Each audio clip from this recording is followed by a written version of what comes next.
Hello everyone. Before we start, make sure to like and subscribe to the channel, and leave a comment with where you're from and what time you're watching. That way, YouTube will keep showing you stories just like this one. Now, let's begin. February in Chicago means everyone's desperate for affordable housing before spring semester starts, which explains how I ended up sharing a 2-bedroom in Logan Square with Natalie. She'd been living there for 3 years already, needed someone to split the rent after her previous roommate got married, and during our first meeting at a coffee shop on Milwaukee Avenue, she seemed perfect. Soft-spoken, worked as a librarian at Northwestern, wore these delicate pearl earrings that reminded me of my grandmother's, and actually offered to take the smaller bedroom since she'd already been paying less. She even brought homemade lemon bars to our meeting, wrapped in parchment paper with a little ribbon. When she mentioned she liked keeping things tidy and preferred quiet evenings, I practically signed the lease right there in the cafe. After 6 months of couch surfing post-breakup, finding someone who valued cleanliness and calm felt like winning the lottery. Moving day went smoother than any roommate situation I'd experienced since college in 2008. Natalie had already cleared out half the kitchen cabinets, labeled them with my name on cute washi tape, and even left a welcome basket on my bed with local takeout menus, a succulent in a hand-painted pot, and a handwritten note about the quirks of the apartment. The radiator in my room clanged at night but worked perfectly. The bathroom door stuck if you didn't lift while closing, and the neighbors upstairs had a beagle named Winston who barked exactly twice every morning at 7. She helped me carry boxes without being asked, made us both green tea when we took a break, and spoke in this gentle voice that never rose above what you'd use in a library.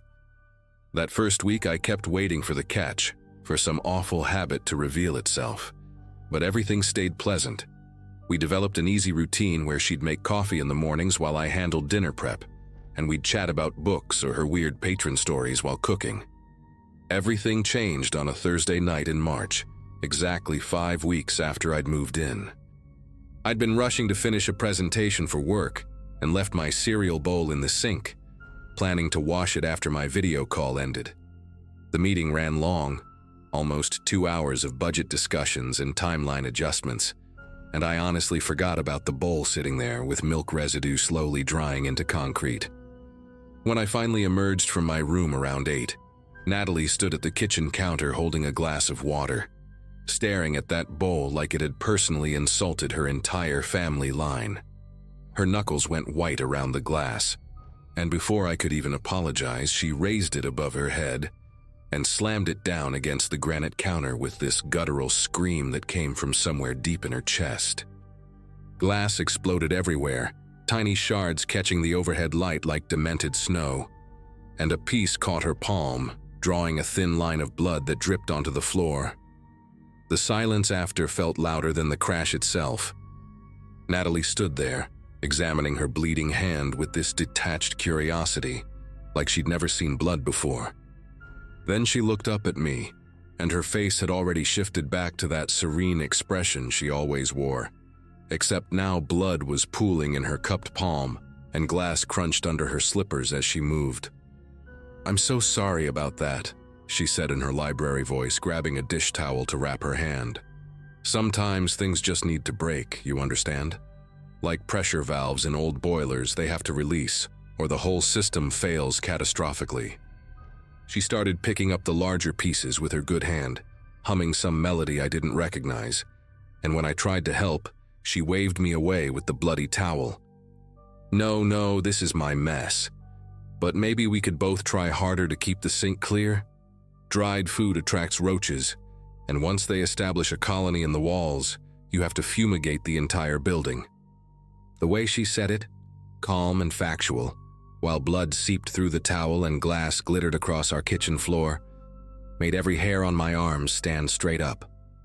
After that night, living with Natalie became like navigating a minefield, where the bombs were invisible and constantly shifting position.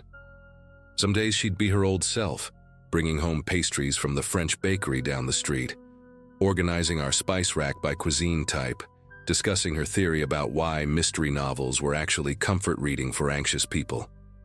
But then I'd commit some unknowable infraction, like leaving my shoes slightly off the mat or using her special olive oil for cooking instead of finishing, and I'd watch her entire body go rigid. She never yelled, which somehow made it worse. Instead, she'd stand perfectly still, jaw muscles twitching, fingers drumming against her thigh in this rapid staccato that sounded like typing on an invisible keyboard. "People don't respect boundaries until they're forced to," she'd say, voice flat as week-old soda. "My mother taught me that when I was 7, right after she made my father sleep in his car for a month because he kept forgetting to use coasters." The comments got progressively stranger as April rolled into May. She'd mentioned casually over breakfast how her previous roommate had moved out for her own good, after Natalie had to teach her about consequences. When I asked what that meant, she just smiled and said some people needed visual aids to learn properly. She started leaving library books on the coffee table, all of them about historical poisonings or famous unsolved disappearances, with specific pages bookmarked and passages highlighted in yellow. One morning I found her in the kitchen at 5 a.m., fully dressed for work, using a meat tenderizer to pound chicken breasts with mechanical precision. "Did you know," she said without looking up, each word punctuated by a wet thud, "that the human skull has approximately the same resistance as a coconut? Learned that from a forensics librarian at a conference in Milwaukee. Fascinating what people study." She kept pounding that chicken until it was basically paste, then calmly scraped it into the trash and left for work without another word. I started spending more time at work, volunteering for late shifts just to avoid the apartment, but that seemed to agitate her more. She'd text me constantly when I wasn't home, always phrased like concerned questions, but with this underlying edge. "Hope you're safe out there. The news said there was an accident on Western Avenue." Then 5 minutes later, "Your bedroom window is open, should I close it?" Then, "That photo on your dresser, is that your sister? She looks just like you." I'd come home to find tiny things moved in my room, nothing dramatic enough to confront her about, but enough to know she'd been in there. My jewelry box shifted 2 inches to the left, my laptop closed when I'd left it open. A single earring moved from one compartment to another. When I bought a doorknob with a lock from Home Depot, she watched me install it from the hallway, arms crossed, saying nothing except, "Locks only work if someone respects them enough not to break down the door." The kitchen table incident happened on a humid Tuesday night that made the whole apartment smell like mildew and old wood. I'd been at my friend Catherine's place until almost midnight, helping her pack for a move to Portland, and came home to find Natalie sitting in complete darkness at our kitchen table. The streetlight outside threw these long shadows across the room, and I could just make out her silhouette hunched over something, her arm moving in deliberate, repetitive motions. The sound hit me before my eyes adjusted, this slow, methodical scraping, like someone filing their nails but deeper, more purposeful. When I flipped on the light, she didn't even flinch. She had one of those expensive Japanese kitchen knives, the kind she'd specifically told me never to touch, and she was dragging it across the wood grain of our table, carving deep gouges that spelled out words I couldn't quite read upside down. Wood shavings covered her lap like snow, and the knife blade caught the light with each downward stroke. "It slipped," she said, not looking up from her work, voice casual, as if she was explaining a spilled cup of coffee. "Been slipping for about an hour now, just back and forth, back and forth. Funny how accidents can be so repetitive." She ran her thumb along the blade, testing its edge, and I noticed she'd carved the word respect multiple times across the table's surface, each version deeper than the last, some letters overlapping into an illegible mess of splintered wood. "Did you have fun with Catherine? I called her roommate earlier just to make sure you were really there. Can't be too careful these days. People lie about the smallest things." She finally looked up at me then, and her pupils were so dilated that her eyes looked completely black, like a shark's. "I made you dinner, by the way. It's in the fridge. Chicken parmesan with that bread you like from the place on Ashland. I even used a meat mallet to tenderize it properly this time, not like this morning's practice session." She stood up slowly, wiping the blade clean with the same careful attention someone might use to clean a baby's face, folded a dish towel around it, and placed it back in the knife block. The table looked like a cutting board used by someone who'd never learned proper technique, just wild, angry scores, across what used to be a nice piece of furniture I'd found at an estate sale in Lincoln Park. "I'll sand this down tomorrow," she said, brushing wood shavings from her pajama pants. "Make it smooth again. Maybe refinish it with that Danish oil you mentioned liking. Fresh starts are important, don't you think? Like when my last roommate decided to start fresh in a new city after she understood how things needed to be." She walked past me toward her bedroom, stopping just long enough to squeeze my shoulder with fingers that felt too cold for someone who'd been inside all evening. "You should eat something before bed. Double-check your lock tonight. The humidity makes these old doors swell. Might not catch properly." That night, I barely slept, just lay there listening to every creak and pop our old building made, convinced each sound was Natalie testing my doorknob. Around 3 a.m., I heard this persistent scratching, like fingernails dragging across wood, coming from right outside my door. It went on for maybe 20 minutes, stopping whenever I shifted in bed, then starting again once I stayed still. I wanted to call someone, but what would I say? My roommate carved up our table and now she's scratching at my door. They'd think I was having some kind of breakdown. When my alarm went off at 7, I found deep scratches around my door lock, fresh grooves in the paint that exposed raw wood underneath, and what looked like metal shavings on the floor. Natalie was already gone for work, but she'd left a note on the kitchen counter. "Noticed your lock seems loose, probably from all that humidity warping. Hardware store on North has better ones, the kind that actually work. Made you coffee, 2 sugars like you prefer. Have a productive day." I moved out that afternoon while she was at work. Didn't even pack properly, just threw everything into garbage bags in my car. Left half my furniture because I couldn't fit it and honestly didn't care. Catherine let me crash at her place until I found a studio in Rogers Park, and I never went back for the security deposit or my last month's rent. About a week later, Natalie sent me a single text with a photo attached. My old bedroom door, completely removed from its hinges and leaning against the hallway wall. The message just said, "Renovating your old room for the next tenant. Amazing what you can see once barriers are removed. By the way, you left your grandmother's necklace in the medicine cabinet. I'm keeping it safe until you understand why respect matters." I blocked her number, changed my locks twice at the new place, and still wake up sometimes thinking I hear that scratching sound, like fingernails looking for a way in.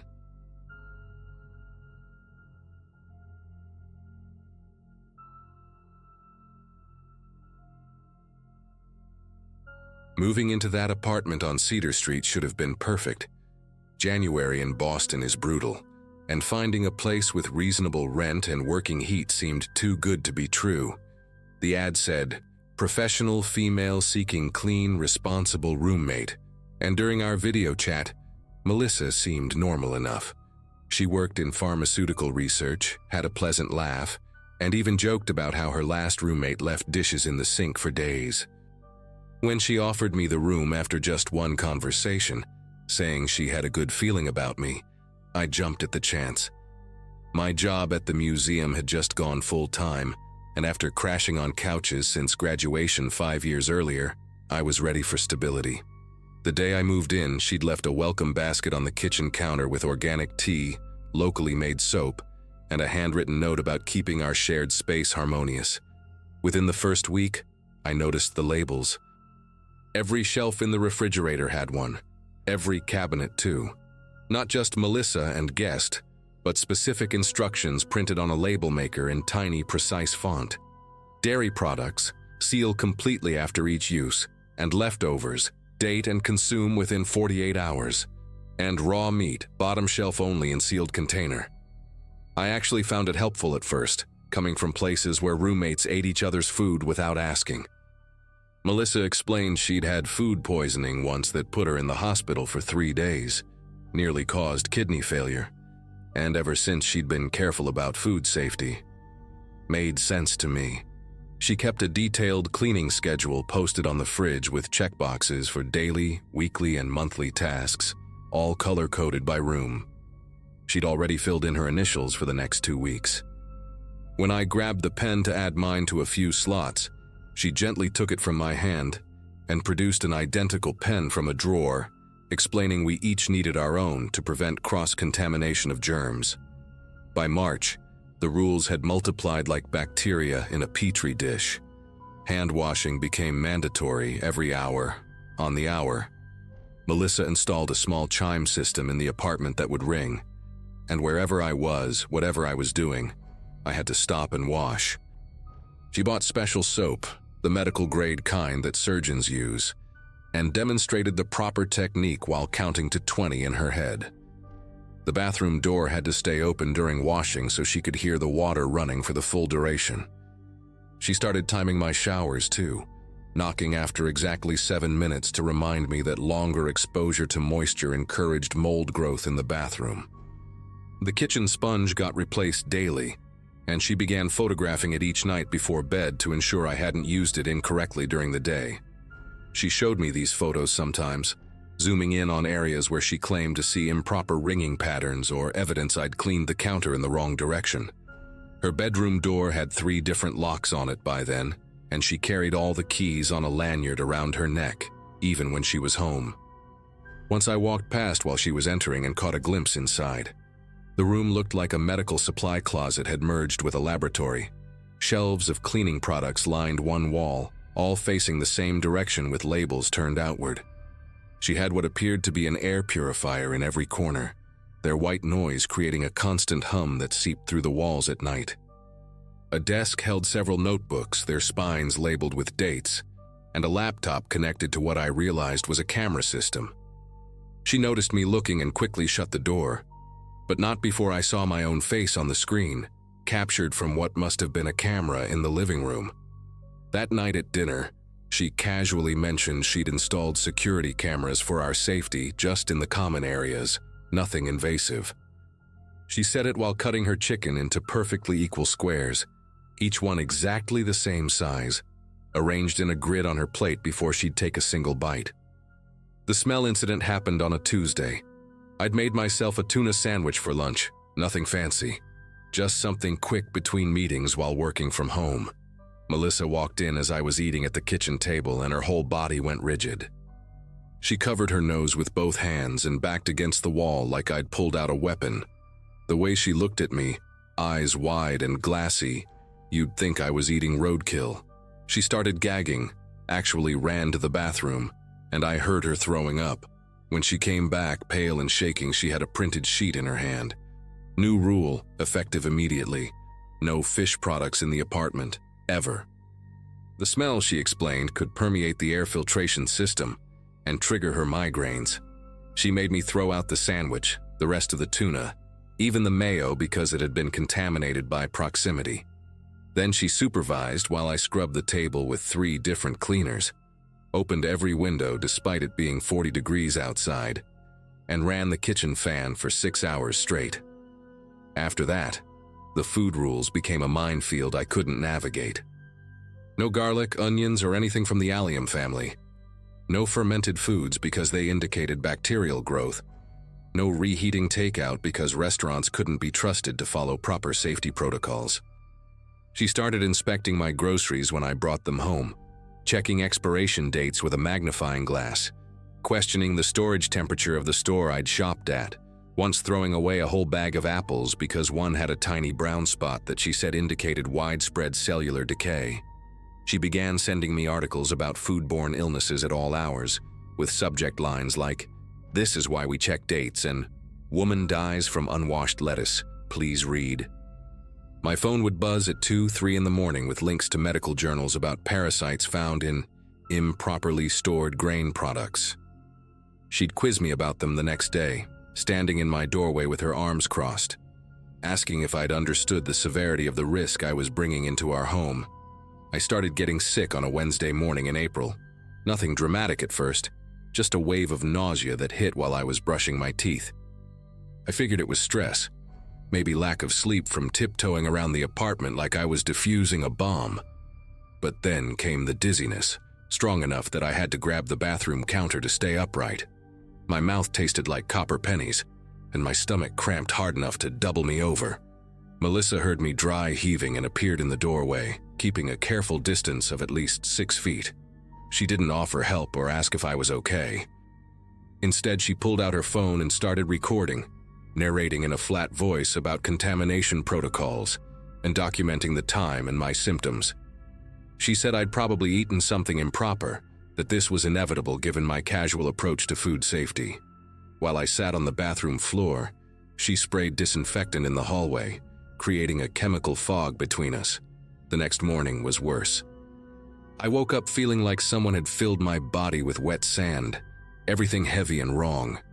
My coffee tasted bitter, almost medicinal, but I forced it down because I needed the caffeine to get through my workday. By noon, the room wouldn't stop spinning, and my keyboard looked like it was melting at the edges of my vision. I managed to send an email to my supervisor saying I needed to log off early, then stumbled to my bed. Through the wall, I could hear Melissa on the phone, her voice carrying that satisfied tone people get when they've been proven right. She was telling someone about my illness, using medical terms I didn't recognize, saying something about incubation periods and symptomatic progression. Later, she slipped a note under my door with a list of everything I'd eaten in the past 72 hours that could have caused this, each item annotated with potential contamination vectors and probability percentages she'd calculated herself. Friday destroyed any doubt I had about what was happening.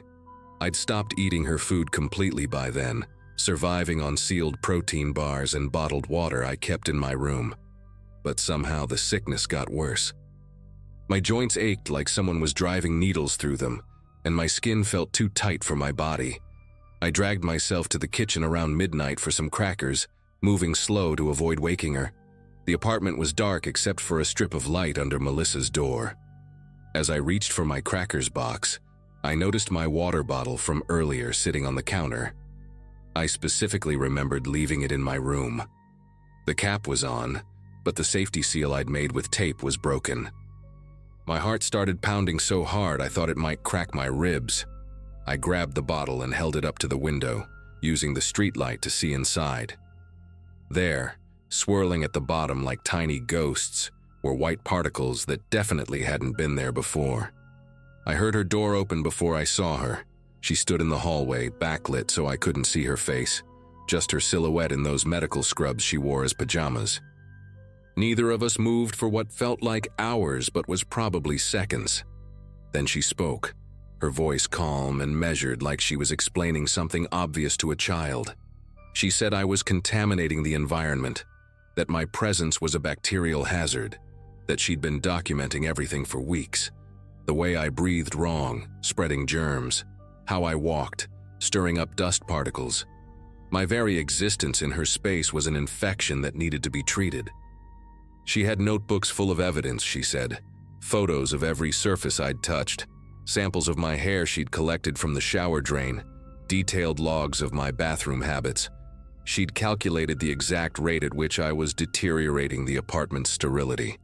Her voice never changed pitch, never showed emotion, just delivered this information like she was reading a grocery list while I stood there holding that bottle with whatever she'd put in it.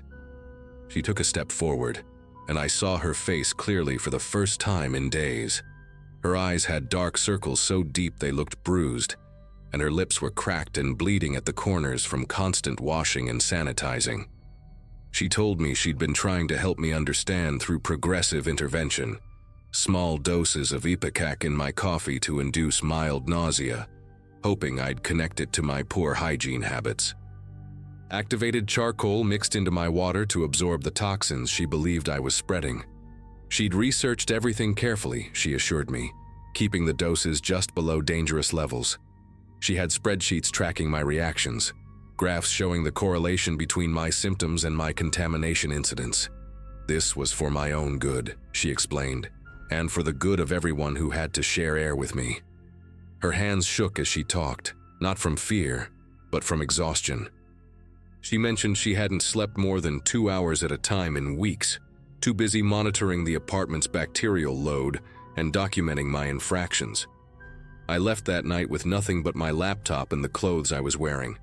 Called my cousin from my car, barely able to explain why I needed to crash at his place immediately. The next day, while Melissa was at work, I went back with him and 2 of his friends to get my stuff. We found my room exactly as I'd left it, except for one thing. On my pillow was a printed report, 43 pages thick, titled, "Contamination Incident Log, Case Study of Infectious Tenant." Every page contained timestamps, photos, and detailed observations of my daily activities. The last entry was from that morning, noting the time I'd left and calculating how many hours it would take for the apartment's air quality to return to baseline. I took photos of everything and filed a police report. Though they said without proof she'd actually poisoned me, there wasn't much they could do. The toxicology test I took showed traces of ipecac and activated charcoal, just like she'd admitted, but neither substance was illegal to possess. I never pressed charges. Part of me just wanted it over, and part of me genuinely believed she needed help more than punishment. Found out later from the landlord that she'd been evicted 2 months after I left. The neighbors had complained about chemical smells and the sound of multiple air purifiers running 24 hours a day. He said when he finally got inside, she'd covered every surface in plastic sheeting and had been sleeping in what was essentially a homemade clean room she'd built in the living room.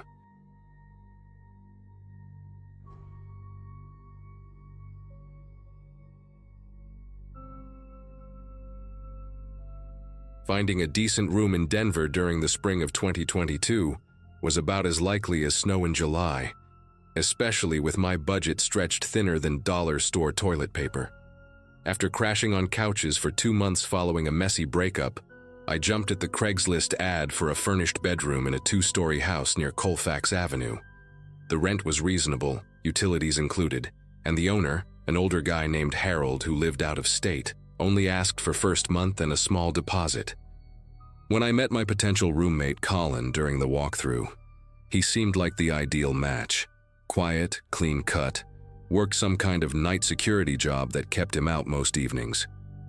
He had this precise way of speaking, measuring each word before letting it out, and his handshake felt practiced, like he'd learned it from a YouTube tutorial.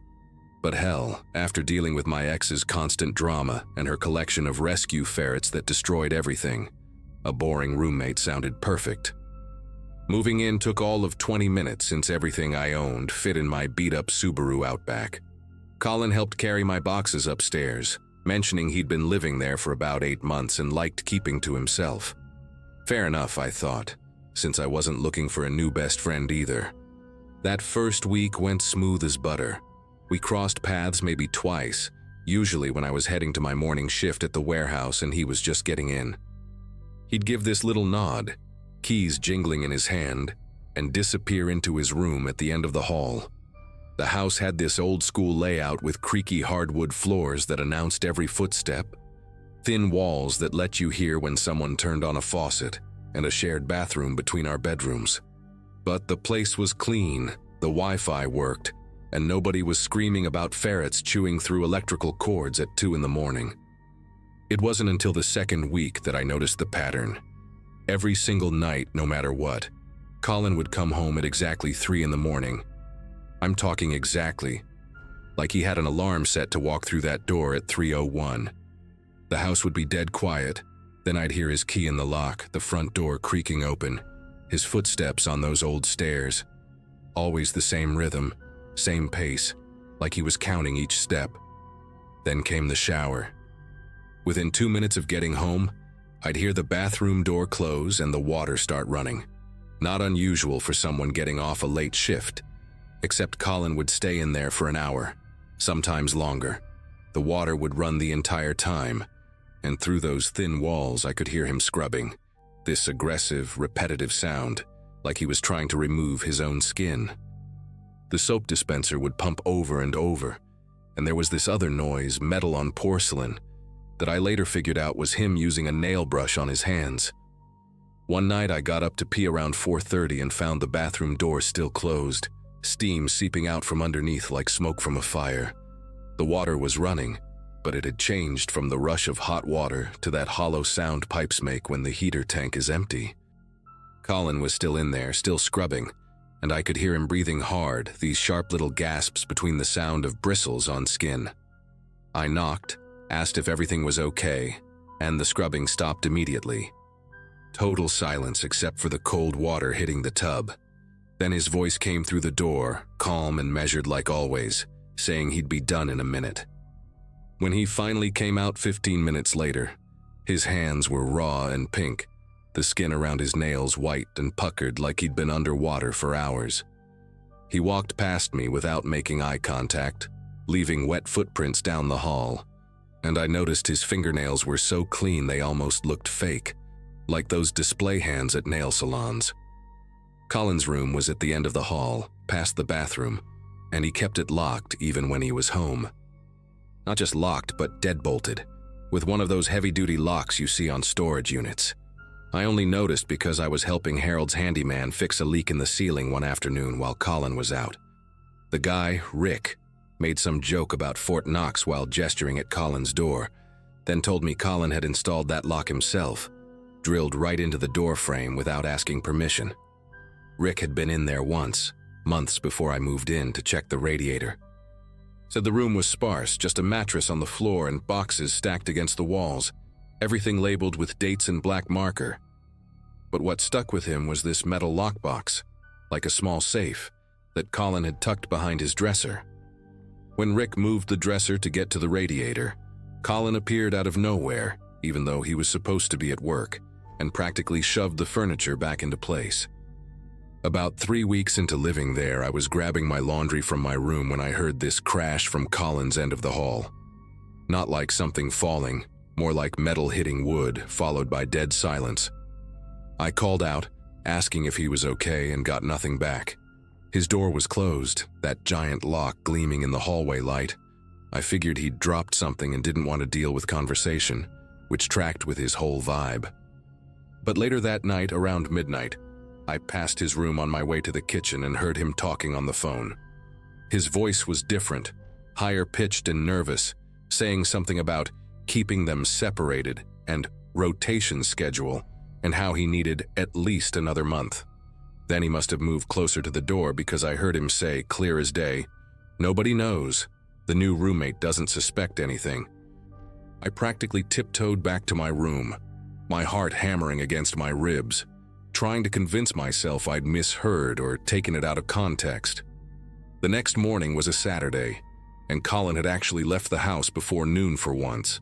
Said something about picking up supplies for work when he passed me in the kitchen, his freshly scrubbed hands wrapped around a travel mug of coffee. I watched from the window as his gray Toyota Camry pulled away, then found myself standing in the hallway, staring at his door. Curiosity was eating at me, that phone conversation playing on repeat in my head. I told myself I was just going to check if the door was actually locked, maybe peek through the keyhole. But when I grabbed the doorknob and twisted, it turned. The lock was engaged, but the door wasn't fully latched, like Colin had pulled it closed in a hurry without checking. My rational brain screamed at me to walk away, respect his privacy, don't be that roommate. But my hand was already pushing the door open, just enough to see inside. The smell hit me first, this mix of industrial bleach and something metallic underneath, like pennies left in vinegar. The room was exactly how Rick described it, mattress on the floor with military-tight sheets, boxes along every wall labeled with dates going back 8 months. But there were new additions. A folding table in the corner held cleaning supplies arranged like surgical tools, bottles of bleach, hydrogen peroxide, rubbing alcohol, boxes of latex gloves, and nail brushes still in their packaging. The dresser had been pulled out slightly from the wall, and I could see the edge of that metal lockbox behind it. Without thinking, I stepped into the room, the floorboards creaking under my weight.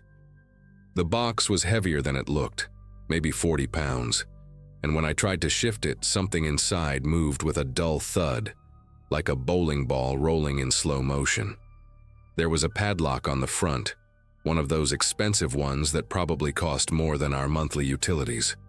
I was reaching for it when I heard a car door slam outside, Panic shot through me like electricity, and I practically dove behind the dresser, shoving the lockbox back into place. The front door opened downstairs, but instead of Colin's measured footsteps, I heard voices. Multiple people laughing about something. Definitely not Colin. Just the neighbors from across the street. My legs felt like jelly as I backed out of the room, pulling the door exactly how I'd found it, making sure that lock was positioned just right. I spent the rest of the day in my room, jumping every time a car passed, convinced Colin would somehow know I'd been in there. When he came home that night at his usual 3 in the morning, I lay in bed listening to his routine. The footsteps, the bathroom door, the endless shower. But this time, after the water stopped, I heard him in the hallway. He stood outside my door for what felt like forever, just breathing. Then his footsteps moved away, his door opened and closed, and I heard the distinct sound of that metal box being dragged across the floor. 2 days later, I was scrolling through my phone during lunch break when a news alert popped up. Police seek information on late-night break-ins in Park Hill area. My thumb hovered over the link, something cold settling in my gut. The article described a series of home invasions over the past 8 months, always between 2 and 4 in the morning. The suspect was described as a white male, approximately 6 feet tall, wearing dark clothing and carrying a black backpack. Security footage from one house showed a grainy figure in a baseball cap, but what made my mouth go dry was the next part. Residents reported missing items weren't valuable, just personal things. Family photos, pieces of jewelry with sentimental value, even old clothes. One woman said her grandmother's wedding ring disappeared, worthless to anyone but her. Another family lost a baby blanket their son had been buried with, taken right from their memorial shadow box. The detective quoted in the article said they were dealing with someone who wasn't motivated by money, which made the crimes harder to predict and solve. I couldn't focus the rest of my shift, the description running through my head on repeat. 6 feet tall, check. Dark clothing, Colin owned nothing but black and gray. The black backpack he carried to his supposed security job every night. The timeline matched perfectly with when he'd moved in. But it was those stolen items that really got me. Personal things with emotional weight. The kind of stuff you'd keep in labeled boxes with dates on them. That night I waited up, sitting in the dark kitchen with a view of the front door. Colin came home at 3:01. Same as always, but this time I noticed details I'd missed before. His backpack looked fuller than when he'd left, bulging in odd places like it was stuffed with irregular shapes. There were scratches on his hands I hadn't seen earlier, thin red lines across his knuckles. He noticed me in the kitchen and stopped, both of us frozen in this weird standoff. "Couldn't sleep," I said, trying to sound casual. He nodded, that same mechanical gesture, but his eyes stayed on me longer than usual before he headed upstairs. The shower ran for 2 hours that night.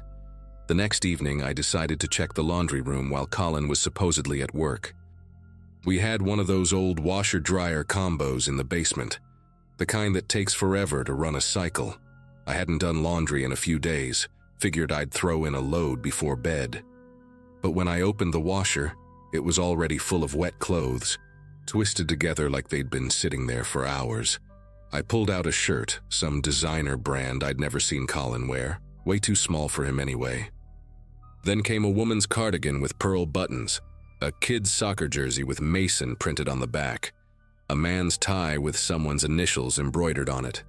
None of it was Colin's, none of it was mine. My brain tried to rationalize it. Maybe he had a side job at a dry cleaner, maybe he was doing laundry for friends, but deep down I knew.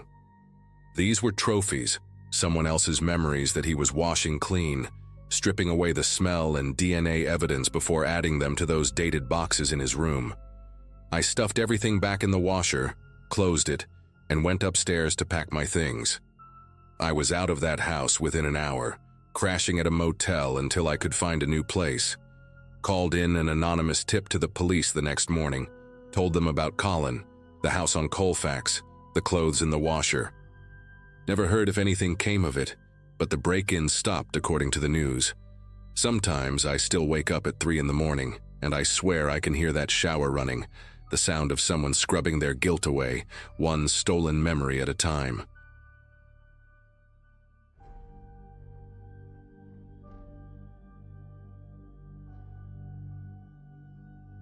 Community college wasn't glamorous, but it was all I could afford while waitressing nights at a diner off Highway 99.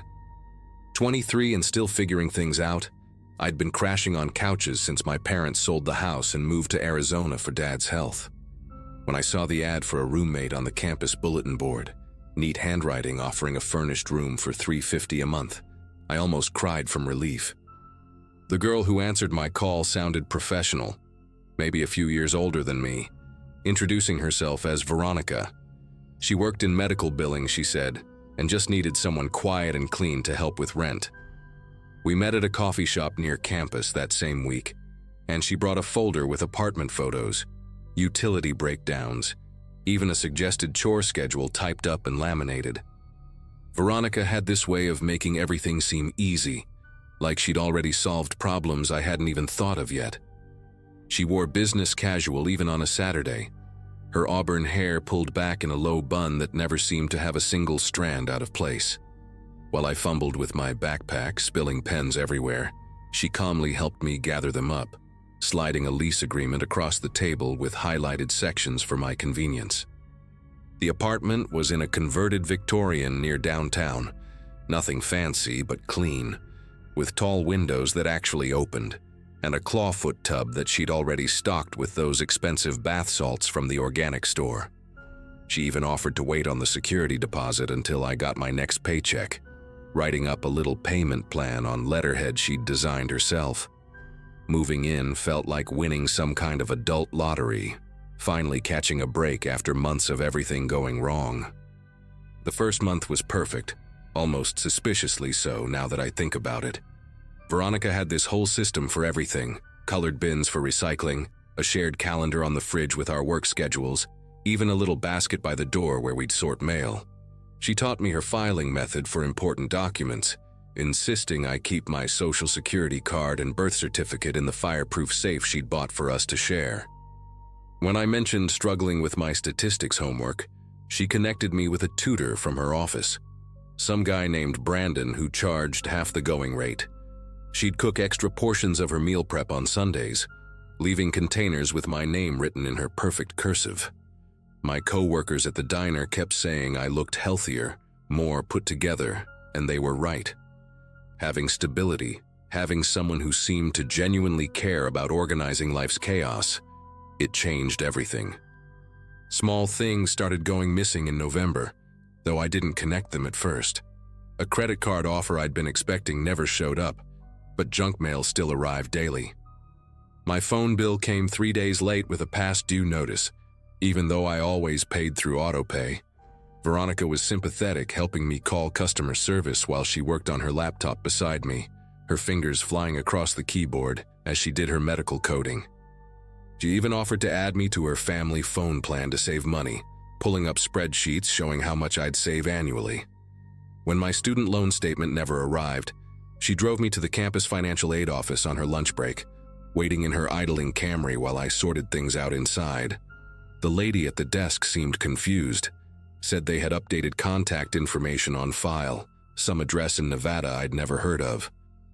December brought the first real red flag, though I was too overwhelmed with finals to see it clearly. A collection notice arrived from a credit card company I'd never heard of, claiming I owed $800 on purchases made in October. Veronica found me crying at the kitchen table. The letter crumpled in my fist and immediately went into problem-solving mode. She made chamomile tea while calling the company on speaker, her voice calm and authoritative as she navigated the automated system. They insisted the card was opened online with my information, purchases made at electronic stores 2 towns over. Veronica suggested identity theft, probably someone at the diner who'd gotten hold of my information. Maybe that new busboy who kept asking personal questions. She helped me file a fraud report, sitting beside me at her perfectly organized desk as we went through each step, her hand occasionally squeezing my shoulder when I started shaking from stress. More bills started arriving after Christmas, when I was visiting my parents with money Veronica had lent me for the bus ticket. A gym membership downtown charging $70 monthly. Some meal delivery service sending invoices for $200 worth of organic smoothies. Even a subscription to 3 different streaming services I'd never signed up for. Each time I called to dispute them, they had my social security number, my birth date, even knew my mother's maiden name. Veronica started a spreadsheet to track everything, color-coded by company and date, staying up late to help me write dispute letters. She bought a paper shredder for the apartment, insisted we destroy anything with personal information, even old grocery receipts. When I couldn't make rent in March because my bank account had been mysteriously frozen, she covered me without hesitation, waving off my tears with promises that we'd figure it out together. The breaking point came in April, when I decided to apply for a second job at a bookstore near campus. They ran a background check and called me 2 days later, the manager's voice careful and uncomfortable. There were 6 credit cards in default under my name, 2 car loans I'd supposedly walked away from, even an eviction from an apartment complex in Reno that I'd never stepped foot in. My credit score had dropped to 420, making me essentially unemployable anywhere that handled money. I sat in my car after that call, staring at the rejection email they'd sent as a follow-up, when something clicked about the Nevada addresses. Veronica had mentioned once that she'd lived in Reno before moving here. Something about her ex-boyfriend being trouble, needing a fresh start. The dates lined up too perfectly. All these accounts opened right around when we'd started living together. When she'd helped me organize all my documents in that fireproof safe, only she knew the combination too. I drove home early from my shift at the diner that night, telling my manager I had stomach problems, which wasn't entirely a lie given how nauseous I felt. Veronica's car wasn't in the driveway, and her bedroom door was cracked open for once. She usually kept it locked, respecting privacy, she'd always said, but the wood had swollen from spring rain and hadn't latched properly. Her room was meticulously organized like everything else in her life, but her desk drew my attention immediately. 3 monitors set up like some kind of command center, the middle one still glowing with an Excel spreadsheet. As I got closer, my legs feeling disconnected from my body, I could read the column headers. Full name, SSN, DOB, mother's maiden, current balance. My information was highlighted in yellow, but there were 12 other rows, other names I didn't recognize, each with their own detailed financial breakdown. The desk drawers were locked, but the filing cabinet beside it wasn't, and inside I found folders with my name, each containing photocopies of documents I'd stored in that fireproof safe. My birth certificate, social security card, even the passport I'd gotten for a trip that never happened, all perfectly scanned and organized. Behind my folder were others, some with names crossed out in red ink, dates written beside them that I realized were probably when those people had moved out or discovered what was happening. One folder marked Templates contained blank rental applications, credit card forms, and loan documents, all partially filled with different handwriting styles Veronica had apparently been practicing. The bottom drawer had boxes of blank checks from various banks, a card reader like the ones they use at craft fairs, and at least 15 different cell phones, most still in their packaging. My stomach churned when I found a notebook where she'd practiced my signature hundreds of times, getting progressively better until the last page where it was virtually identical to mine. I heard her key in the front door and panicked, my body moving before my brain could catch up. Grabbing my folder and as many others as I could carry, I slipped out through her window onto the fire escape, scraping my palms on the rusty metal. From the alley, I could see her bedroom light turn on, heard her voice calling my name with that same concerned tone she'd used every time she'd pretended to help me. My car was parked on the street, and I drove straight to the police station, the folders sliding across my back seat every time I turned. The desk sergeant looked skeptical at first, probably used to roommate drama, but his expression changed when I spread out the evidence, showing him the spreadsheet I'd managed to photograph with my phone. They sent 2 officers to the apartment immediately, but Veronica was already gone, her room stripped clean except for the furniture that came with the place. The detective assigned to my case, a tired-looking woman named Gonzalez, told me Veronica Walsh wasn't even her real name. The real Veronica Walsh had died in a car accident in Ohio 3 years ago, around the same time my roommate had started her operation. They found at least 30 victims across 4 states, some dating back 5 years, all with the same pattern of helpful roommate or co-worker who slowly destroyed their financial lives. The medical billing company she claimed to work for didn't exist, though she'd created a convincing website and even fake pay stubs.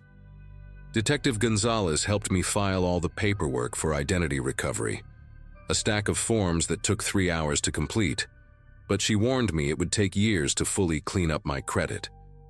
The other victims they contacted had similar stories, all mentioning how genuinely caring she'd seemed, how she'd go out of her way to help with problems she was secretly creating. I moved back in with my parents after that, taking online classes to finish my degree while working at a call center that didn't require credit checks. Every piece of mail still makes my pulse race, wondering if it's another surprise bill or collection notice from something she opened months ago. The FBI got involved eventually, adding her to some kind of financial crimes database, but they never caught her. Sometimes I Google the names she's used, looking for new victims, warning others on forums or social media, but she's too smart to use the same identity twice. Last week I got a postcard from Seattle with no return address, just a photo of the Space Needle, and 2 words in that perfect cursive handwriting I'd once found so reassuring. Take care. I gave it to the detective, but we both knew she was probably 3 states away by the time it arrived, setting up her next helpful roommate situation, organizing someone else's documents in a new fireproof safe.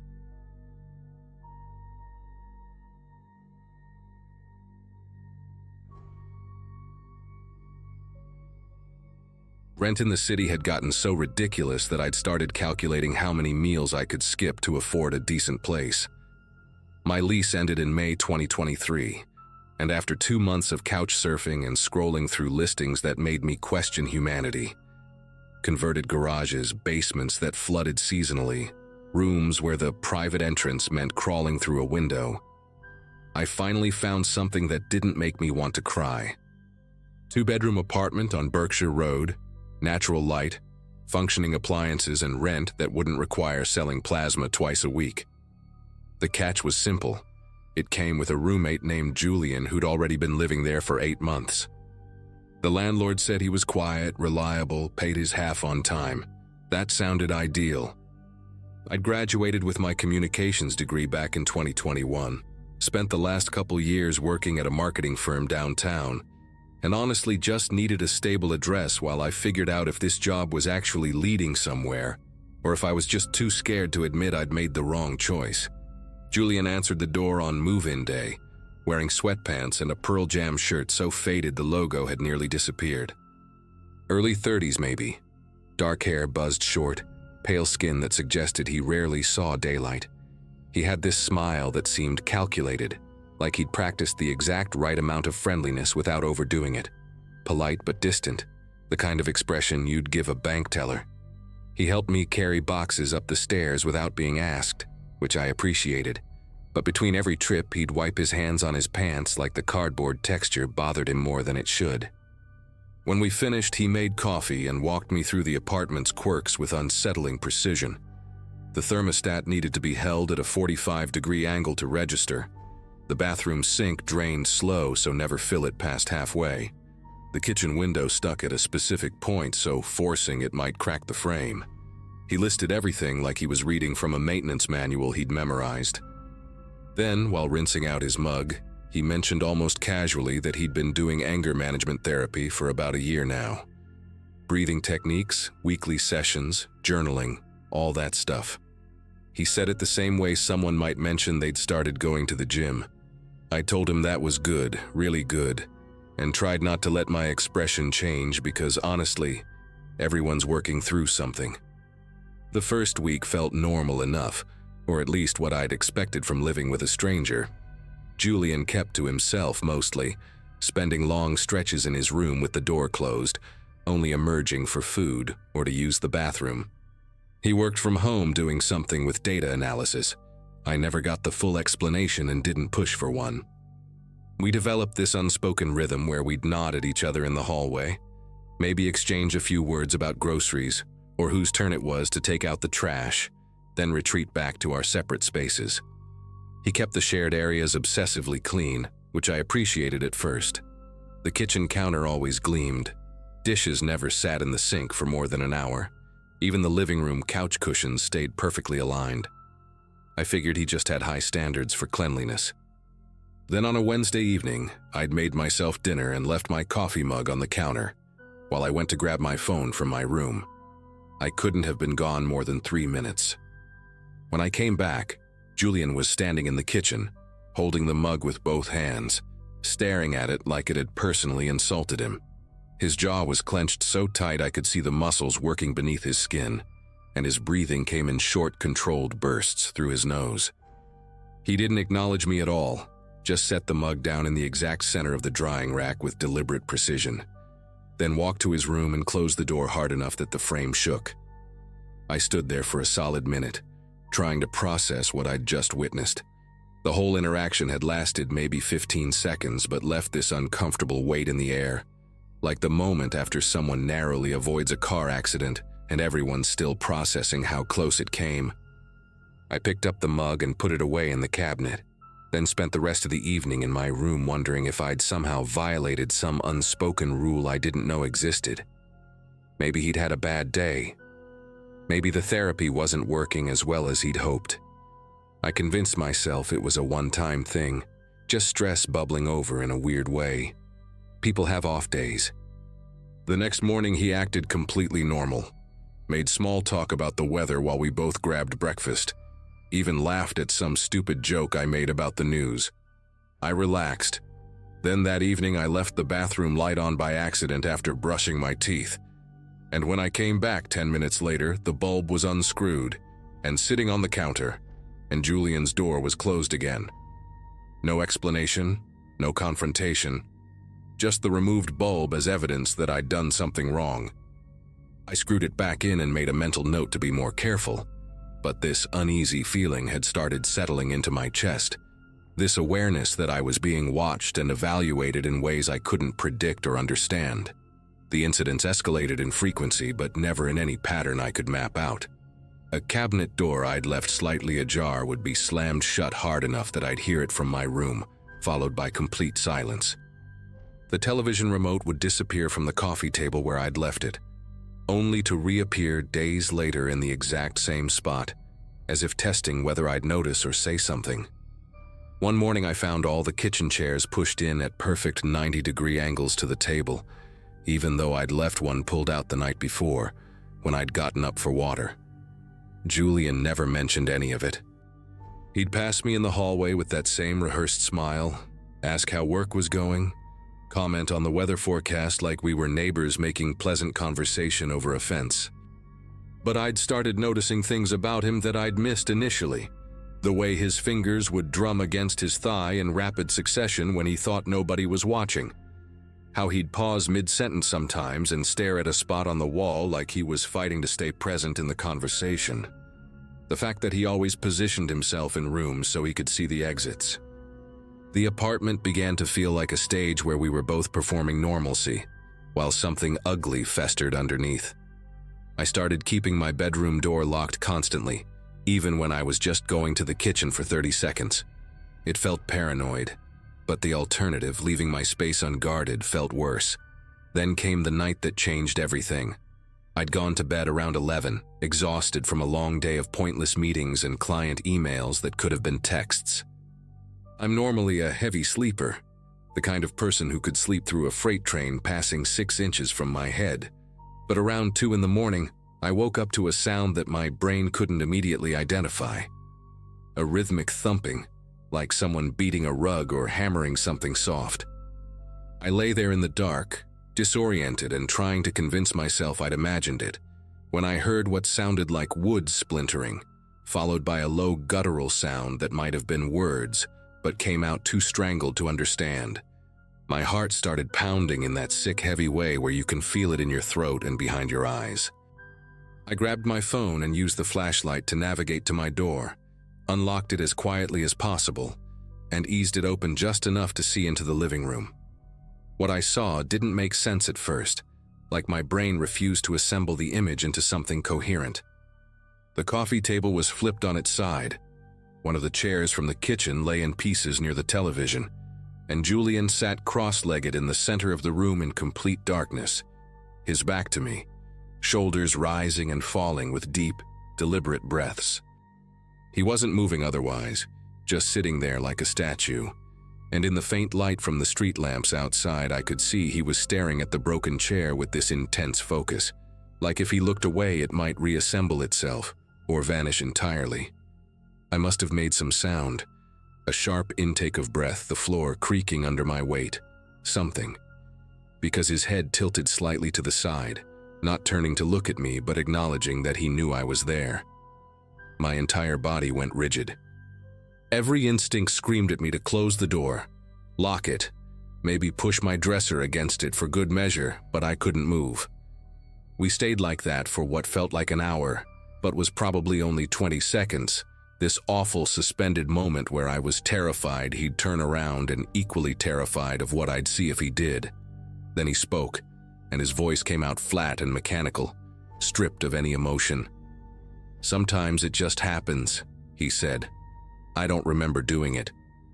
One second I'm fine, the next everything's broken and I'm sitting here trying to figure out what triggered it." He still hadn't looked at me.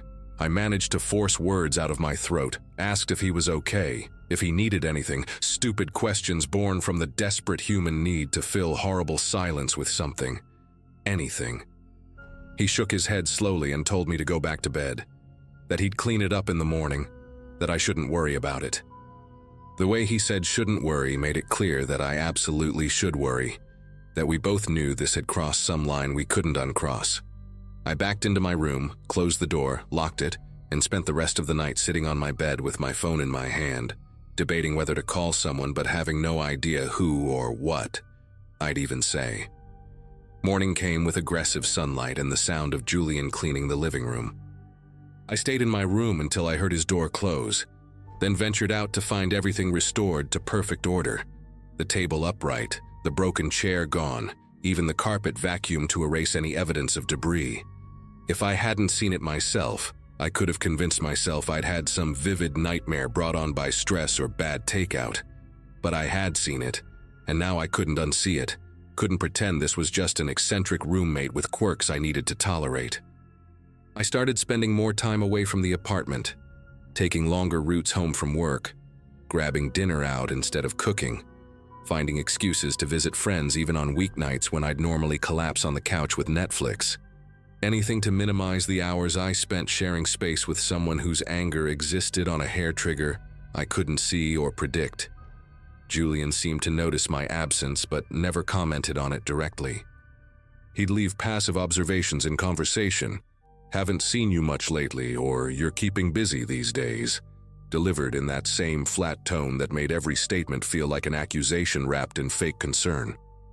The apartment had become a minefield where I couldn't identify the mines, where every action or inaction might be the thing that set him off, and the not knowing was almost worse than the outbursts themselves. That's when things inside my room started changing. Small things at first, easy to dismiss as coincidence or my own forgetfulness. A book I'd left on my nightstand would be on my desk when I got home from work. My laptop charger, which I always coiled in a specific way, would be loosely draped across my chair. The framed photo of my family on the dresser got turned to face the wall, and I absolutely know, that I didn't do that because I looked at that photo every morning while getting dressed. I'd locked my door every single time I left, checked it twice, even tested the handle to make sure it caught properly. But locks only work if you're the only one with a key, and Julian had lived here for 8 months before I arrived. The landlord had probably given him a full set when he moved in. The realization hit me like cold water. He'd been coming into my room while I was gone, touching my things, moving them just enough that I'd notice, but not enough that I could prove anything definitively. It was a message, a demonstration of power, A reminder that nowhere in this apartment was actually mine. I started taking photos of my room before I left each day, documenting exactly where I'd placed everything, building evidence even though I had no idea what I'd do with it. My desk lamp unplugged itself. My closet door that I always kept closed would be hanging open. One afternoon I came home to find every drawer in my dresser pulled out exactly 3 inches, a perfect uniform gap that couldn't have happened naturally. The note appeared on a Tuesday evening in late June.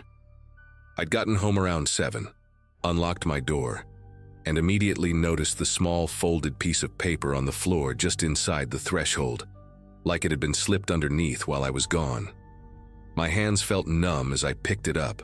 Regular printer paper, the kind we had stacked near the living room desk, folded into a precise rectangle with corners that lined up perfectly.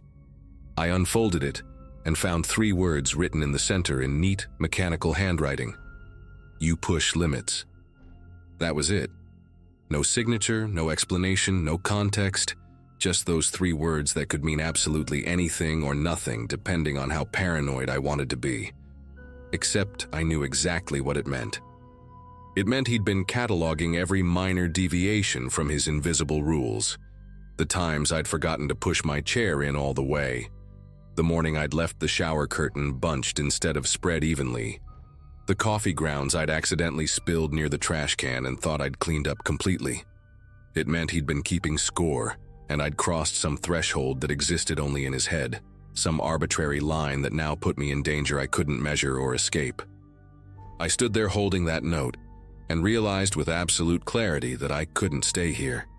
Couldn't keep playing this game where the rules changed constantly, and the penalties for breaking them kept escalating towards something I didn't want to imagine. I called my friend Travis that night and asked if I could crash at his place for a while. Gave him some vague explanation about roommate issues that he didn't push me on because he could hear the urgency in my voice. The next day, I took a sick day from work and moved most of my essential stuff out while Julian was gone. Clothes, laptop, important documents, anything I couldn't afford to lose or have damaged. I left the furniture and the smaller items because I didn't have time for multiple trips and didn't want to be there when he got back. I thought about confronting him, maybe leaving my own note explaining that this wasn't working out, but every scenario I played out in my head ended with him standing too close to me in the hallway, breathing that controlled way, asking me to explain exactly what I meant by my complaints. The idea made my chest tighten. I left my key on the kitchen counter next to a brief text I'd sent the landlord about breaking the lease early, willing to lose my deposit and probably get sued if it meant getting out safely. As I loaded the last box into my car, I looked up at the apartment window and saw the curtain move slightly. Just a small shift in the fabric that could have been wind or could have been Julian watching me leave. I didn't wait to find out which. The landlord called me 3 days later, irritated about the sudden departure, but more concerned about Julian, who'd apparently had some kind of episode after I left. A neighbor reported hearing crashes and yelling, and when the landlord went to check on things, he found Julian in the middle of another destructive spiral. Holes punched in walls, the bathroom mirror shattered, furniture overturned in ways that suggested pure rage rather than calculated intimidation. The landlord had to call the police and Julian got taken somewhere for evaluation, mandatory this time instead of voluntary. Turned out his anger management therapy had been court-ordered after an incident at his previous apartment, something involving a former roommate and property destruction that had nearly turned into assault. The landlord admitted he'd known about it but figured everyone deserved a second chance, that Julian had seemed stable when he'd signed the lease. I didn't know whether to feel vindicated or just exhausted. Part of me felt guilty for abandoning the situation, like maybe if I'd handled things differently or been more patient, it wouldn't have escalated. But the rational part of my brain knew that wasn't my responsibility, that I'd done exactly what I needed to do to protect myself from someone whose problems were way beyond anything I could fix or manage. I never went back to that apartment, never tried to retrieve the stuff I'd left behind. Travis let me stay on his couch for 6 weeks until I found a new place, a studio apartment with no roommates and a lock that only I had keys to.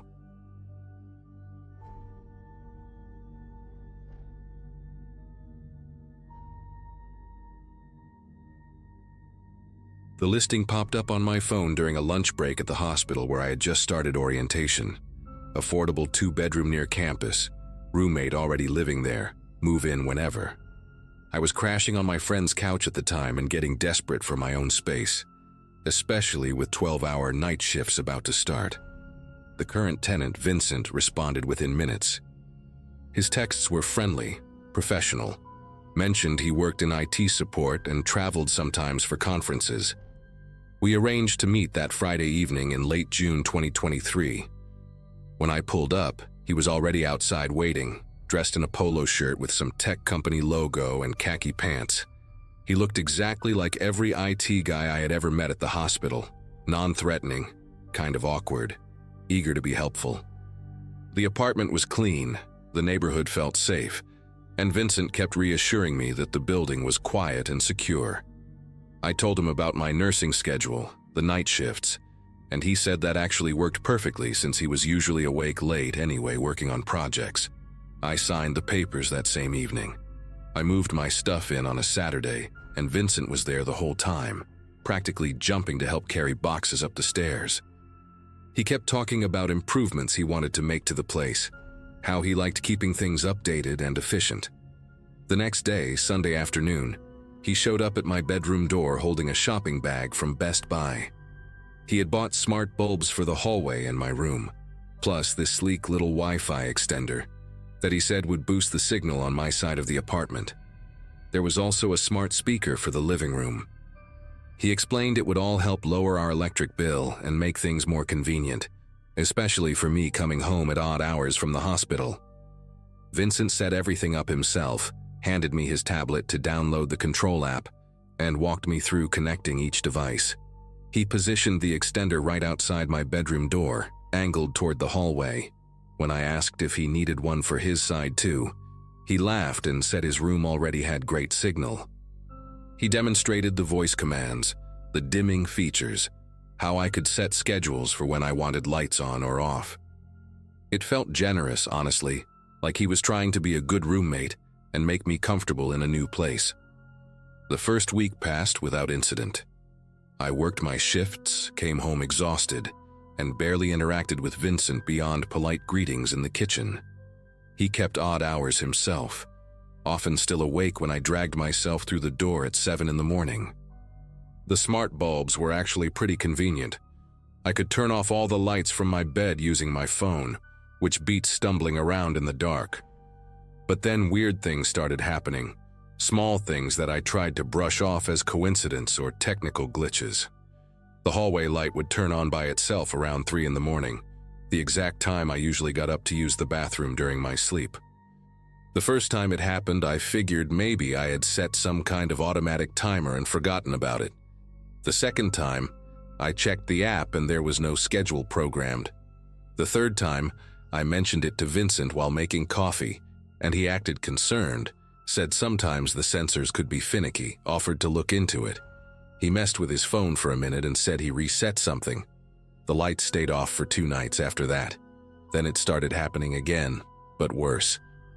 The smart speaker in the living room would activate at random times, that little light ring glowing blue like it was listening, even though nobody had said the wake word. I would be lying in bed trying to sleep after my shift, and I would hear that soft chime it made when turning on, coming from the other room. One morning around 9, when I should have been deep asleep, the speaker suddenly started playing music. Nothing I had ever listened to, some instrumental jazz that I definitely had not requested. I got up, annoyed and disoriented, and told it to stop. When I checked the app history later, it showed no record of any command being given. Vincent was supposedly at work, or at least his bedroom door was closed and his car was gone. That afternoon, when he got home, I brought it up again. Tried to keep my tone casual and not accusatory. He frowned, said maybe the speaker was picking up commands from a neighbor's unit through the walls, suggested we change the wake word to something more unique. We changed it together, standing in the living room, and he seemed just as puzzled and frustrated as I felt.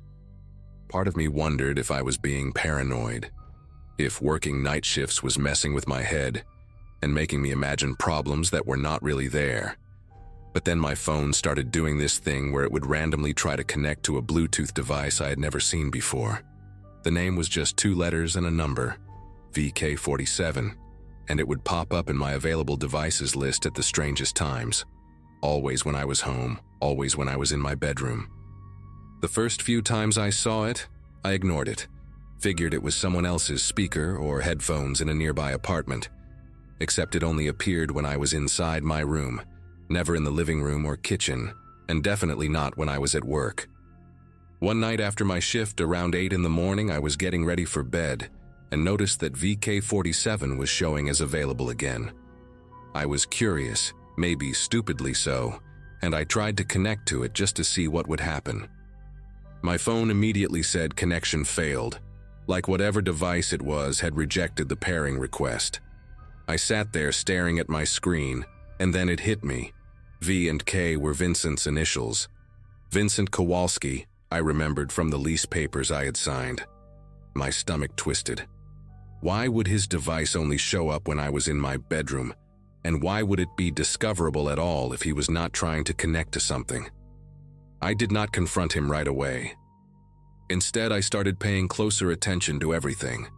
The smart bulb in my bedroom had this tiny LED indicator light on the base, barely noticeable unless you were looking for it, and I started noticing that sometimes it had this faint red glow instead of the normal white standby color. It was subtle, easy to miss, and it only happened during certain hours, specifically the hours I was supposed to be asleep. I tested it one day, pretended to go to bed at my usual time after a shift, lights off, door closed. But I stayed awake watching that bulb from under my covers. Around 30 minutes after I turned everything off, that little indicator shifted from white to red. My heart started pounding. I grabbed my phone and opened the smart bulb app, checked every setting I could find, but there was nothing that explained the color change. The app showed the bulb as off, inactive, not recording any activity, but that red light was definitely there, barely visible in the darkness, like a tiny eye watching me. I got up, unscrewed the bulb from the fixture, and examined it under my desk lamp. That was when I saw it, a seam in the plastic casing that did not look factory standard, almost like the bulb had been opened and reassembled. My hands were trembling as I grabbed a small screwdriver from my desk drawer and carefully pried the casing apart. Inside, nestled between the LED components and the circuit board, was a tiny camera module. It was smaller than my thumbnail, with a pinhole lens pointing directly outward, exactly where the bulb would have been facing my bed when screwed into the ceiling fixture. There were wires soldered onto the existing circuitry, clearly added after manufacturing, and a micro SD card slot on the side of the camera unit. I felt like I might throw up. This was not some malfunction or glitch or paranoia from working too many nights in a row. Vincent had physically modified this bulb, put a camera inside it, and installed it in my bedroom. He had watched me get ready for bed, watched me sleep, recorded God knows how many hours of footage without my knowledge or consent. The red indicator light was probably the recording status, active only during the hours when he knew I would be unconscious and vulnerable. My entire body went cold, then hot, then cold again. I wanted to scream, to march into his room and throw the dismantled bulb in his face, but I forced myself to think clearly. If I confronted him now, what would stop him from deleting evidence, from claiming I was crazy, from making this situation even more dangerous? Instead, I took photos of everything. The camera module, the wiring, the SD card slot, the modified casing. I used my phone to document every angle, making sure the images were clear and detailed. Then I carefully reassembled the bulb, screwed it back into the fixture, and left my bedroom exactly as it had been. My shift started in 6 hours, but there was no way I could sleep now. I sat on my bed, door locked, trying to figure out what to do next. Calling the police felt like the obvious choice, but I had no idea what kind of evidence they would need, or how long an investigation might take. I thought about my lease, about the fact that my name was on legal documents tied to this apartment and this man. I thought about Vincent coming home from work, realizing I had discovered his camera, and what he might do if he felt cornered. Every sound in the apartment made me jump. The refrigerator humming, the air conditioning kicking on, footsteps from the unit above. Around 3 in the afternoon, I heard his keys in the front door. He was home early. I stayed in my room, heart hammering, listening to him move around the living room, heard him call out asking if I was awake. I did not answer. After a few minutes, his footsteps stopped right outside my bedroom door. I watched the doorknob, half expecting it to turn even though I had locked it. He knocked, soft and polite, asked if everything was okay. I forced my voice to sound normal, said I was just tired and trying to sleep before work. He said okay, told me to let him know if I needed anything, and walked away. I waited until I heard his bedroom door close before I moved. My shift was not for another few hours, but I called my supervisor and said I had a family emergency, needed to leave town immediately. She was understanding, told me to take care of myself and let her know when I could come back. Then I called my friend Jessica, the one whose couch I had been sleeping on before this nightmare, and asked if I could stay with her for a few days. She heard something in my voice and did not ask questions, just said to come over whenever. I packed a bag as quietly as possible, just essentials and my laptop, and then I sat down and drafted an email to the apartment management company. I attached all the photos of the camera, explained the situation in detail, said I felt unsafe and needed to terminate my lease immediately due to the illegal surveillance. I copied a tenant rights organization on the email and sent it from my phone. Then I texted Vincent, kept it simple and cold, said something came up with my family and I had to leave for a while, would be back for my stuff later. I did not wait for his response. I grabbed my bag, unlocked my door as quietly as I could, and walked straight out of that apartment without looking back. Jessica's place was across town, and the entire drive I kept checking my rearview mirror, half convinced Vincent would somehow follow me. When I finally got there and told her everything, she wanted to call the cops immediately, but I explained that I had already contacted the management company and wanted to see how they handled it first. That night, I got a response from the property manager. They were horrified, apologetic, said they were launching an immediate investigation and would be entering the unit the next day with police present to document everything. They assured me I would not be held responsible for breaking the lease and offered to help me retrieve my belongings with an escort. Vincent sent me several texts that evening, first asking if everything was okay with my family, then asking when I would be back, then getting more insistent, saying we needed to talk about the apartment and some issues with the Wi-Fi. I did not respond to any of them. The next afternoon, the property manager called me. They had entered the unit with 2 police officers and found exactly what I had described. Vincent had been there when they arrived, and according to the manager, he initially tried to claim the camera was for security purposes, that he was worried about break-ins. The officers were not buying it. They confiscated the bulb, his laptop, and several other devices as evidence. 2 days later, a detective contacted me to give a formal statement. She was patient and professional, walked me through everything that had happened from the day I moved in. Turned out Vincent had done this before, not in that specific apartment, but in a previous living situation about 3 years earlier in San Antonio. That case had been settled quietly, some kind of plea deal that kept it off his record in exchange for counseling and probation.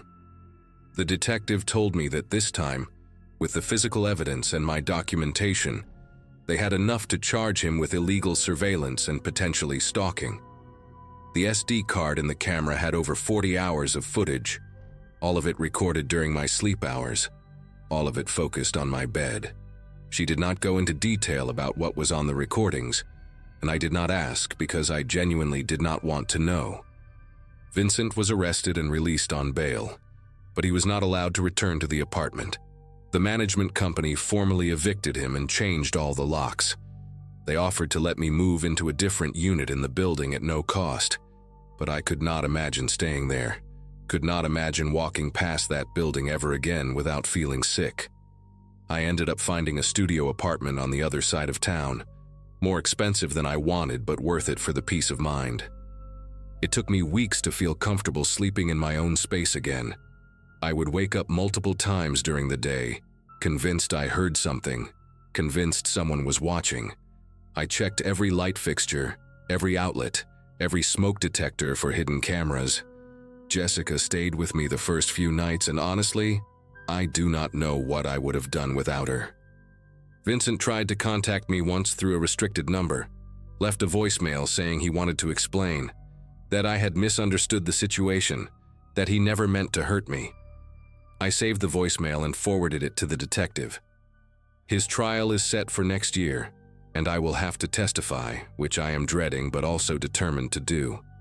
The apartment complex settled with me out of court for failing to properly screen their tenants, which helped cover my moving costs and therapy bills.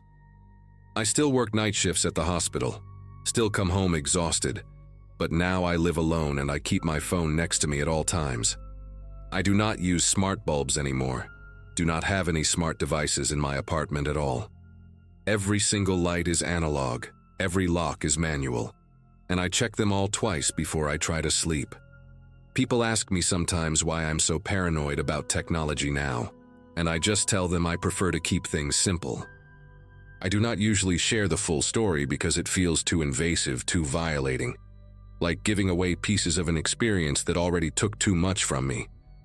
But I wanted to post this here because if anyone else ever feels like something is off with their roommate, with their living situation, with devices that do not act right, trust that feeling. Document everything. Get out safely. You are not paranoid, and you are not imagining things. Sometimes the danger is real, and it is living right down the hall.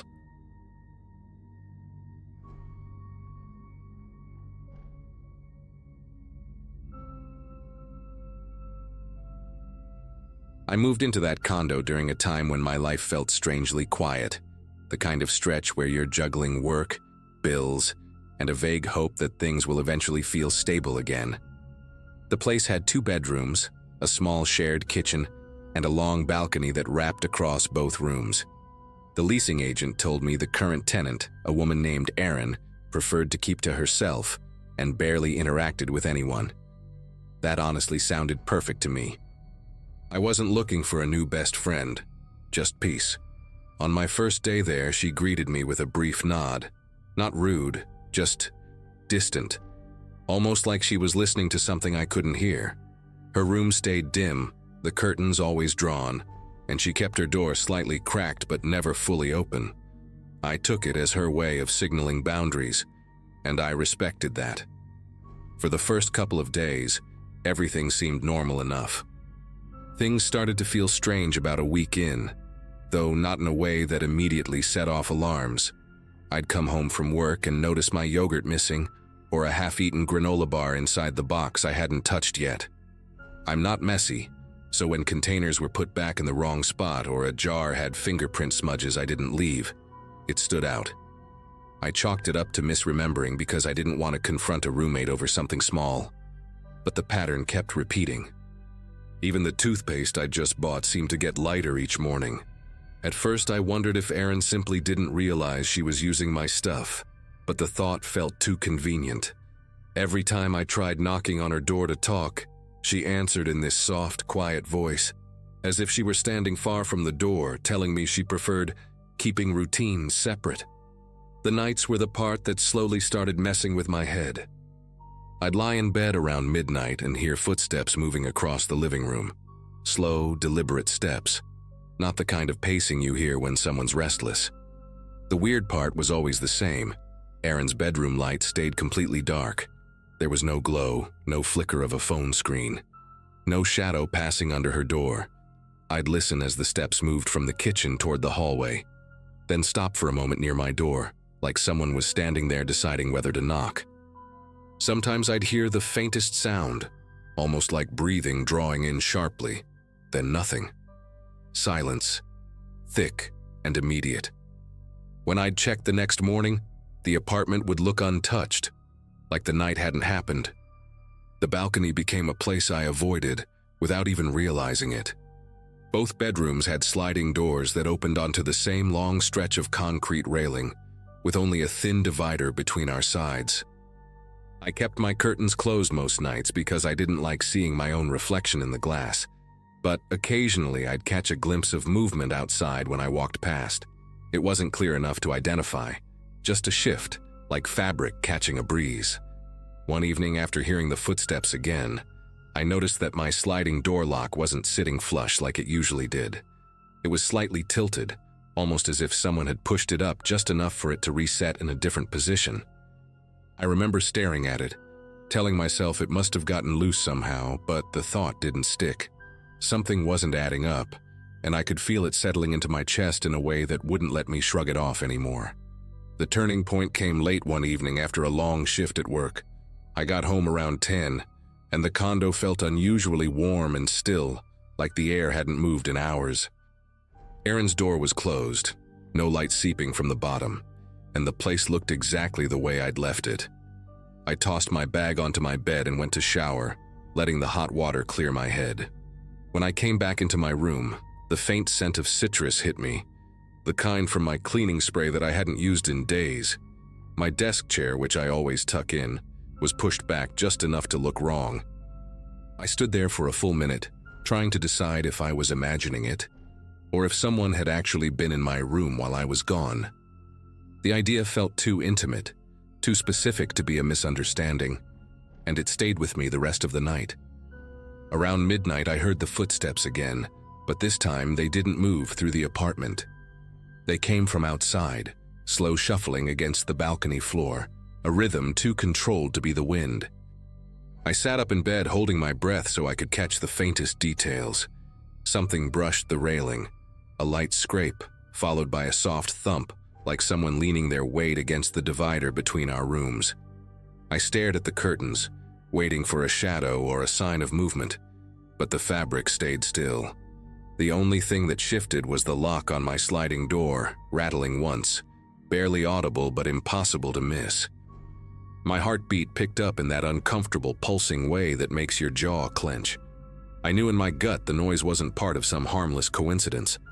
I thought about waking Erin, but every interaction with her had been so strangely muted that the idea didn't sit right.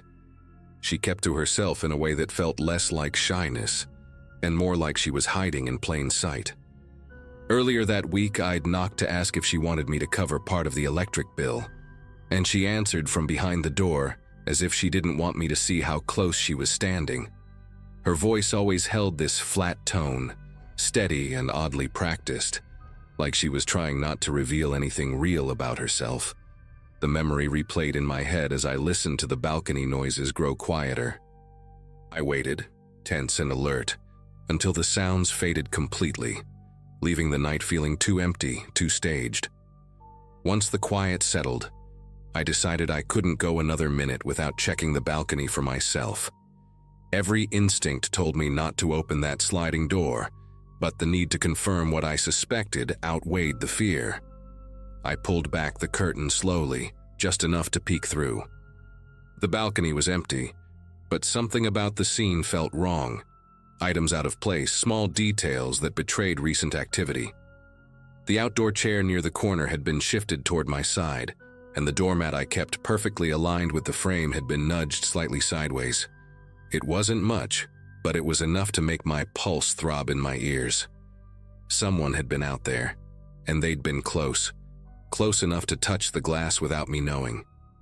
I stepped onto the balcony with my phone flashlight pointed downward, trying not to draw attention in case anyone was still nearby. The concrete felt cool under my feet, and the night air carried this faint metallic smell, like rain that never actually arrived. As I inched toward the divider, something caught my eye. Tiny scratch marks right near the bottom corner of my sliding door. They weren't random scuffs from moving furniture. They were straight, deliberate lines like someone had been working at the lock with something thin.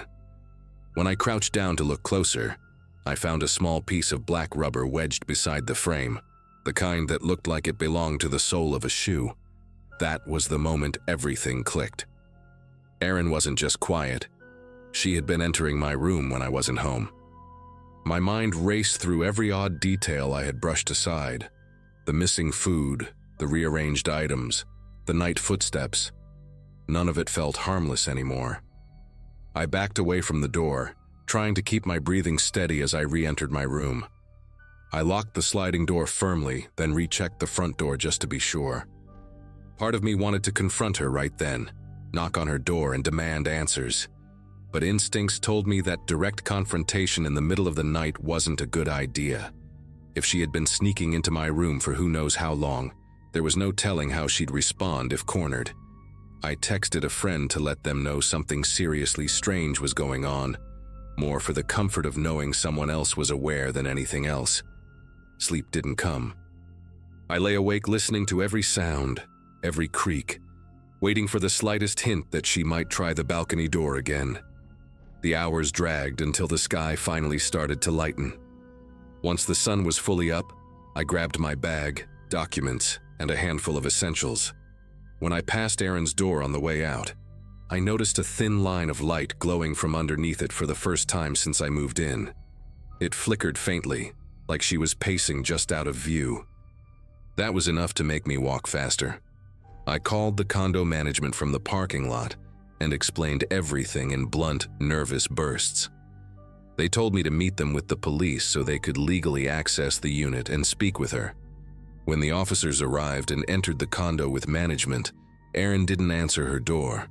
They had to unlock it with a master key. What they found wasn't violent or dramatic, just unsettling.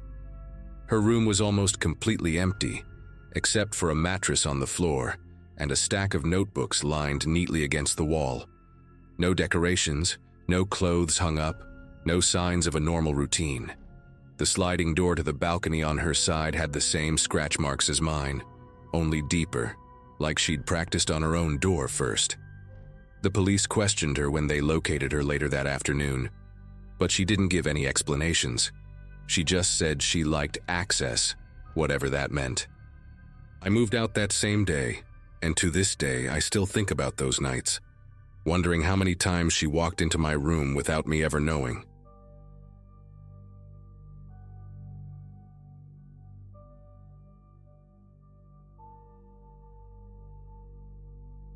The year I moved into that old split-up house, I felt like I was finally catching a break after months of bouncing between expensive rentals. The place sat on a quiet street with tall maples leaning over the sidewalk and the kind of front porch that creaked even when no one stepped on it. The owner, a soft-spoken older man named Gerald, showed me the room upstairs and made a point of saying the basement belonged to a relative who worked nights. He said it so casually that I didn't think twice about it at the time. My days back then were filled with long shifts at a cafe, and I just wanted somewhere cheap where I could sleep without thinking too hard. That first week felt surprisingly peaceful. I'd come home late, drop my backpack on the old chair by the window and listen to the ambient hum of the house settling. It was the kind of building where every small noise had an echo. Pipes clicking, wood expanding, the wind nudging the gutters. But occasionally, especially near midnight, I'd hear something that didn't match the rhythm of an aging house. A soft step on the basement stairs or the faint rustle of someone shifting their weight just behind the door at the landing. The first time it happened, I paused halfway through brushing my teeth, unsure if I'd imagined it. I tried brushing it off as the mysterious night shift relative coming or going. Still, what bothered me was how I never once heard the basement door open or close. The movement always felt like it came from deeper inside, as if someone was pacing slowly up and down the steps but never committing to climbing all the way up. Sometimes a shape would flicker across the stairwell wall when I walked past, like someone had just repositioned themselves in the dim light below.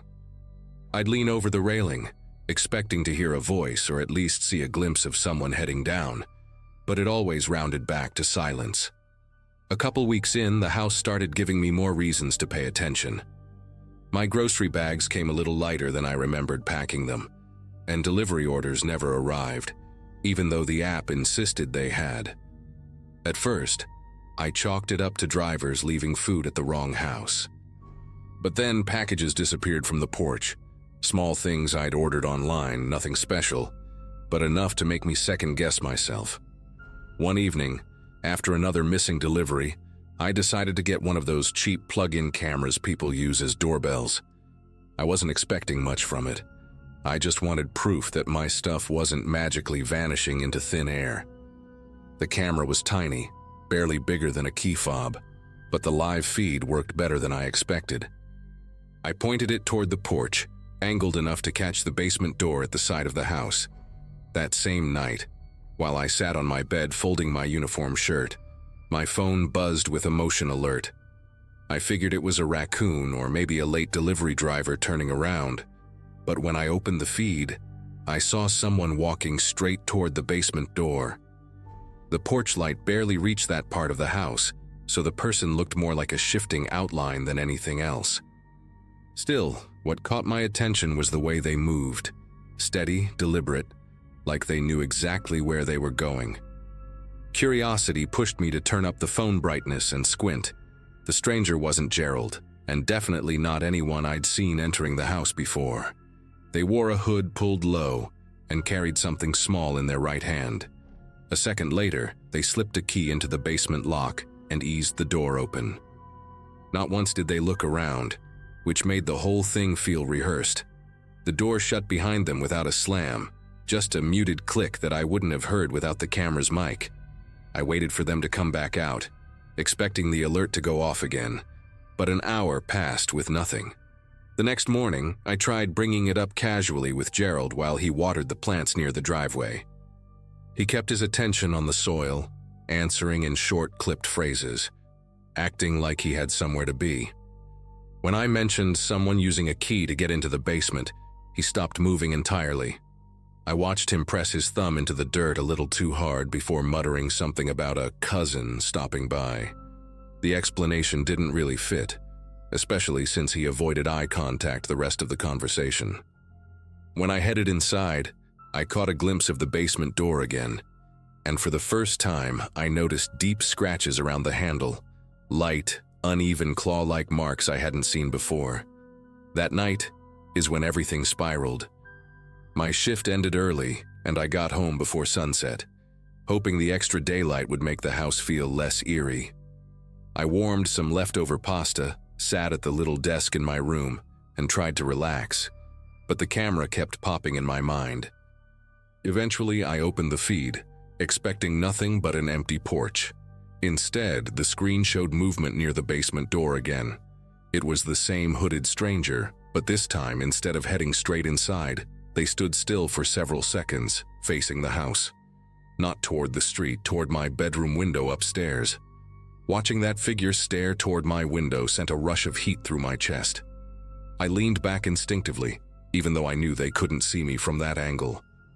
The stranger shifted slightly, as if listening to something only they could hear, then turned and unlocked the basement door again.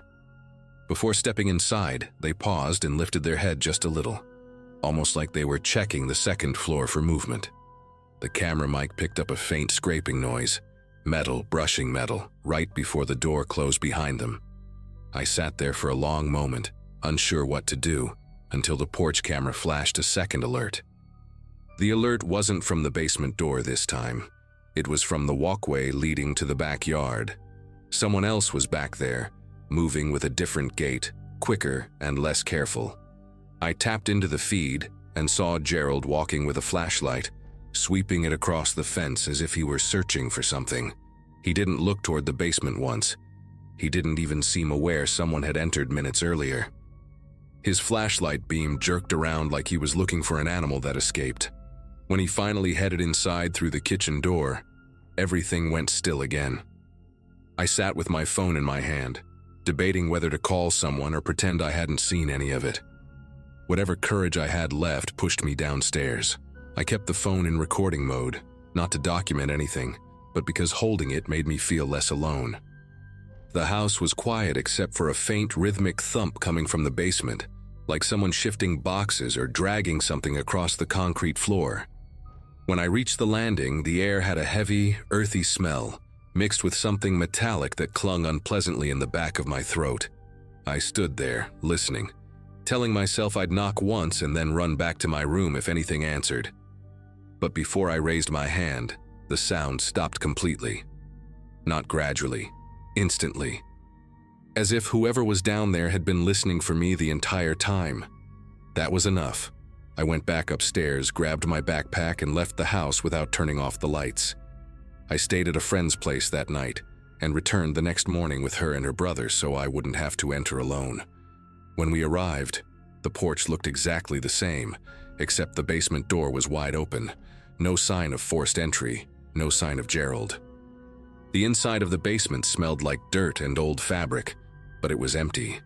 Completely empty. No furniture, no tools, not even dust patterns where boxes might have been. Just a bare concrete room with a single key left in the middle of the floor. I packed the rest of my things in under 15 minutes and never stepped inside that house again. I still don't know who that person was or why they had access to the basement, but I haven't ordered a single delivery to my home since.